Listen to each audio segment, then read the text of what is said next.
अस्सलाम वालेकुम दोस्तों, आज की जो मेरी वीडियो है उसका टॉपिक है बांग्लादेश।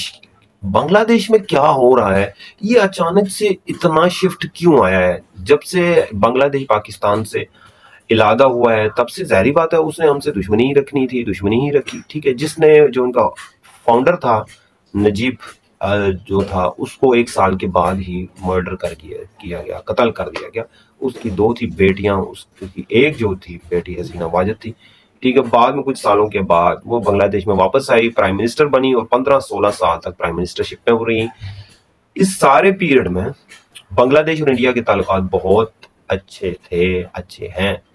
ठीक है, तो अंटिल कि ये हसीना वाजिद का तख्ता उलट दिया गया और अपोजिशन वाले और जमात इस्लामी वाले जिनको जेल में डाला था वो अब बाहर आ गए। ये कहानी तो इधर तक है। अब बंगालियों की नफरत इंडिया के लिए बहुत बढ़ रही है।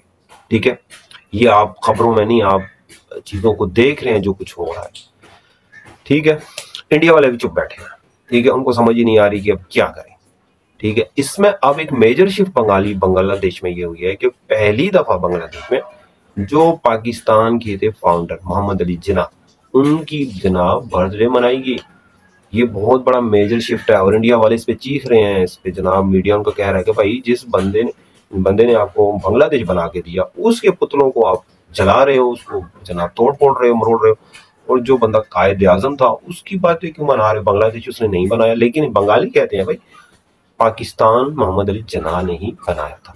ठीक है, तो फाउंडर तो वही हुआ, उसके बाद हम उनसे पाकिस्तान से स्प्लिट हो गए, ये तो एक सेपरेट केस है। ठीक है, आगे देखें अभी रिसेंटली कुछ दिन पहले एक यूनिवर्सिटी में प्रोफेसर थे, उन्होंने एक चीज पे लेक्चर दिया कि बांग्लादेश को अब पाकिस्तान के साथ सिक्योरिटी का एग्रीमेंट करना होगा, वो भी न्यूक्लियर सिक्योरिटी बगैर। इसका मतलब ये है कि भाई आपको एटम बम बनाने की जरूरत नहीं है, आप एक न्यूक्लियर मुल्क के साथ अपना एग्रीमेंट कर लें कि भाई अगर मुझ पे हमला हुआ तो आपने मेरी सेफ्टी के लिए मुझे सपोर्ट करनी है। ठीक है, अब इंडिया वाले फिर चीखना शुरू हो गए कि भाई ये बंगालियों को क्या इतनी जरूरत पड़ेगी कि भाई हम कोई इस पे हमला करने वाले हैं या कुछ इस तरह का काम करने वाले हैं।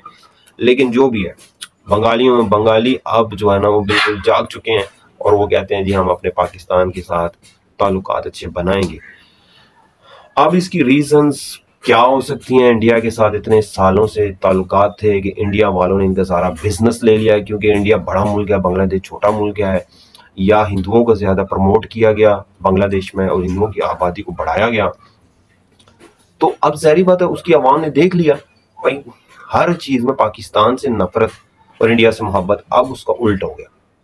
ठीक है, अब बांग्लादेश को मसाइल भी अब बहुत से पैदा हो रहे हैं, क्योंकि एनर्जी की जो सप्लाई हो रही है वो इंडिया से हो रही है। अब इंडिया वाले बोल रहे हैं जी हमारा $600 मिलियन बन चुका है, आपका बिल वो दे। दूसरी तरफ रशिया ने भी बोला है, क्योंकि रशिया इंडिया का अच्छा अलाई है, तो रशिया वाले बोल रहे हैं कि तकरीबन 6 से 700 मिलियन डॉलर हमारा भी है, वो भी जल्दी से वापस करें। अच्छा, इंडिया वाले और इसके अलावा बंगालियों को अब एक और मसला है कि जी इंडिया जाने के लिए वीजा रिक्वायर है। पहले इसके पहले तो ऐसे ही चल रहा था काम। Excuse me. ठीक है, अभी एक और खबर आई है कि इंडिया वाले कह रहे हैं कि जो बंगाल की मछली थी वो मतलब एक्सपोर्ट होती थी इंडिया में, अब बांग्लादेश ने बंद कर दिया। अब उस पे भी इंडिया वाले चीख रहे हैं। तो एक्सक्यूज मी, बस खांसी लगी हुई। तो अब बहुत सी तब्दीलियां आ रही हैं। हम उम्मीद रखते हैं कि पाकिस्तान बांग्लादेश आपस में ताल्लुकात अच्छे रखें। ठीक है, दोनों मुस्लिम मुल्क हैं, एक मतलब पहले एक कंट्री था, अब 2 इसके हिस्से हो चुके हैं। इससे इनका डिफेंस भी मजबूत होगा, क्योंकि अगर इंडिया ने कुछ मसला किया तो एक साइड से बांग्लादेश से पाकिस्तान, तो फायदा तो हो सकता है। ठीक है, तो ये कुछ बांग्लादेश के बारे में लेटेस्ट न्यूज़ है। उम्मीद है आप लोगों को पसंद आई होगी। इसमें अपनी इनपुट भी जो भी आप दें ताकि मजीद वीडियोस पे बना सकूं। इजाज़त चाहते हैं, अल्लाह हाफिज़।